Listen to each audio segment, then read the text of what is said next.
미스터 마켓 시장에 대한 이해를 좀 더 높여보는 시간 가져보겠습니다. 자, 오늘 헤드라인은요. 금리 급등 여파 주택대출 갚는데 월 소득의 60%를 쏟아붓는다. 뭐 이렇게 좀 자극적이죠. 급등 쏟아붓는다. 뭐 이런 표현이 적절한지 모르겠어요. 금리가 많이 오른 건 사실이고 주택대출을 갚는데 월 소득의 60%를 쏟아붓는다. 이게 통상 이제 DSR이라는 지표가 있잖아요. 네. 정프로 DTI라는 거하고 DSR하고 어떻게 차이 나는지 완전 다르죠. 어떻게 차이 납니까? 자, DSR. DSR. 자, 성이 일단 DC잖아요. 도시락. 제가 말씀드릴게요. DTI는 저 부르세요. 정 대표님. DTI는 DSR. 어떻게 계산하는 거예요? 옛날엔 DTI만 거의 우리가 다뤘거든요. 네. 그렇죠. debt to income이잖아요. 그죠? debt 그래서 income. 주택대출 원리금 상환액에다가 네. 그다음에 기타 대출 이자 상환액을 연간 소득으로 나누는 거예요. 그죠? 그러니까 DSR은 똑같아요. 주택대출 원리금 상환액에다가 뭐가 늘어나는 거냐면 기타 대출 원리금 상환액. 그러니까 DTI는 기타 대출의 이자 상환액이고 이건 이제 원리금. 그러니까 DSR은 어떻게 보면 개인이 가질 수 있는 채무를 다 합산한 거. 그렇죠. 그거의 원리금 상환액인데 주택담보대출 예를 들면 또 뭐가 있냐? 신용대출, 자동차 할부, 학자금 대출, 카드론 이런 거 다 합쳐서 원리금을 뭘로? 개인 소득으로 나눈 거란 말이죠. 근데 DTI는 한건 대출, 네. 주담대 대출에 대해서만 계산하는 거고 DSR은 뭐 신용 대출, 다 할부 다 모아야죠. 더하는 거. 네, 통합합니다. 근데 이게 이 대출을 갚는데 월 소득의 60%를 쏟아붓고 있다라는 게 한국은행의 자료나 저도 이게 맞나 싶을 정도로 근데 이게 실제로 그러네요. 한국은행에서 이제 이 자료를 낸 걸 보니까요. 예를 들면 2022년 3, 4분기에 DSR 비율이 60%를 넘어섰다라고 이제 기사가 나왔어요. 주택담보대출이 있는 사람들 차주를 기준으로 했을 때, 근데 이제 여러분도 아시는 것처럼 은행 기준으로 DSR에 대한 규제가 있잖아요. 그게 40%인데 40% 그 의미가 없다라는 거예요. 왜냐하면 제가 그랬잖아요. 원금과 이자를 상환하는 비율이잖아요. 근데 이자가 급등을 해버리니까 예를 들면 이런 케이스가 나온다는 거예요. 연봉 5천만 원인 직장인 정영진 씨가 있어요. 네. 근데 지난 5월에 B은행에서 만기 30년 원리금 균등 상환 조건으로 3억 5천만 원의 주담보대출을 받았단 말이에요. 네. 3억 5천만 원입니다. 그때 당시 적용금리가 신규 코픽스가 1.84에다가 가산금리 2.16을 더해서 연 4%로 대출을 통상 이렇게 했었다고 그 그죠? 정도 할 수 있죠. 근데 이렇게 되다 보니까 정영진 씨는 매달 원리금 상환액으로 167만 원.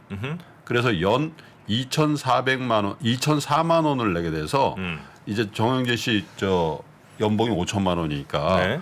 DSR은 금융당국의 규제 수준인 40%를 딱 맞춘 거죠. 가능. 네, 그리고 이제 집을 샀으니까 와 그래도 내 집 마련했다고 막 부부들끼리 뭐 네, 파티하고요. 파티도 하고 그랬는데 어떤 상황이 됐냐? 6개월이 딱 지났는데 그 6개월 동안에 금리가 1.25%가 올라버린 거예요. 어우, 오를 수 있죠. 네, 왜냐하면 빅스텝도 한 번 했고 그잖아요. 그러니까 지난 11월 15일 날 그 신규 코픽스가 6개월 변동 주기에 맞춰서 1.84에 3.98로 오른 거예요. 기준이 되는 코픽스 금리가 1.84에 3.98이니까 2배 이상 오른 거죠. 2배 이상 네, 네. 2배 이상 올라버리니까 여기에 가산금리 하니까 주담보대출 변동금리로 했으니까 정영진 씨, 정영 프로가 부담해야 될 금리가 6.14가 된 거죠. 예. 아까 얼마라고 했죠? 4%라 했잖아요. 네. 연 4%가 6.14 그러니까 2.14%포인트가 이자를 더 내야 되는 상황으로 해서 그러니까 어떻게 됐냐? 월에 45만 원씩 더 내셔야 되는 거예요. 오, 그러면 212만 원씩 내야 돼 월에. 연봉이 5천만 원인데 연봉이 5천만 원인데. 원리금 상환액이 200만 그죠? 원이요. 그러면 연 상환액이 얼마나 2,544만 원이 돼서 DSR이 바로 10% 늘어서 50%로 상승해서 정프로는 자기 소득의 50%를 이 주담보 대출에 원리금 갚는 데 쓰셔야 된다. 와, 근데 이게 더 심각한 게 하나 있는데 주담보 대출과 신용 대출을 같이 갖고 있는 분들이 상당히 많단 말이에요. 예, 차트를 한번 보여주세요. 아, 신용이랑 예, 신용대출 주담대랑. 갖고 있는 분들, 예, 주담보대출 플러스 신용대출을 같이 보유하고 진짜 있는 영끌하신 분이네 이거는. 예, 뭐 영끌이라고 하는지 모르겠어요. 어쨌든 근데 집도 사시고 또 신용대출도 받으신 분인데 그러니까요. 저거 보시면은 저렇게 급증을 합니다. 저렇게. 예. 저게 이제 70%, 64%, 2021년 6월 달 기준으로 64.6이었거든요. 저게 이제 아까 거랑 차이가 있는 게 뭐냐면 아까 거는 주담보대출만 있는 분들의 차주 예. 기준이었는데 제가 말씀드린 게 60%라는 게 저거는 주담대출과 신용대출 동시 보유하고 있는 차주의 DSR의 변화인데 급증하죠. 2022년 10월에 70%. 예. 그 자기 월소득의 70%를 원리금 상환하고 있다는 그렇죠. 거잖아요. 예, 원리금 상환하는데 쓴다는 거예요. 자, 그러면 어떻게 되냐? 물론 이제 저 분들이 뭐 저축이 좀 있을 가능성은 있죠. 그런데 사실 집 사는데 자기 저금리로 저축은 놔두고 저렇게 고금리로 대출을 받지는 않으니까 그렇잖아요. 이제 그러면 저런 취약 차주들이 굉장히 많이 늘 수 있다. 취약 차주의 개념이 뭐냐면요. 전체 가계에서 3개 이상 금융기관에서 대출을 받은 다중채무자면서 소득 하위 30% 혹은 신용점수 기준으로 664점 이하인 저신용차주를 뜻하는 게 이제 취약차주라는 말이에요. 그 취약차주가 올해 3분기에 6.32%거든요. 전체 차주 중에 이렇게 취약한, 이 취약하다는 건 원리금을 못 갚을 가능성이 상당히 많은 그런 차주들을 이제 취약차주라고 하는데 이 취약차주가 급등할 가능성이 있다. 왜냐하면 지금도 경기가 좀 안 좋잖아요. 그런데 이런 분들 중에 좋은 직장 다니는 분들보다는 그렇지 않은 직장이거나 일용직이거나 혹은 자영업 하시는 분들이 많단 말이죠. 예. 그래서 2016년 2분기부터 4분기 사이 그리고 2017년 2분기부터 4분기 사이에 이때 실물 경기가 안 좋았을 때거든요.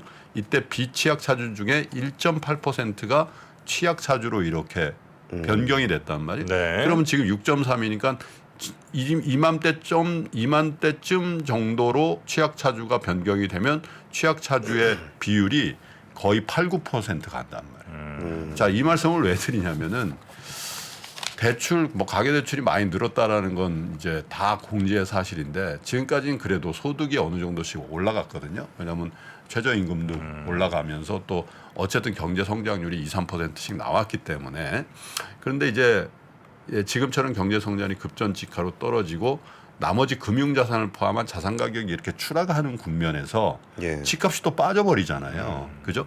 이렇게 돼버렸을 경우에 취약차주의 수는 굉장히 많이 늘 가능성이 있다.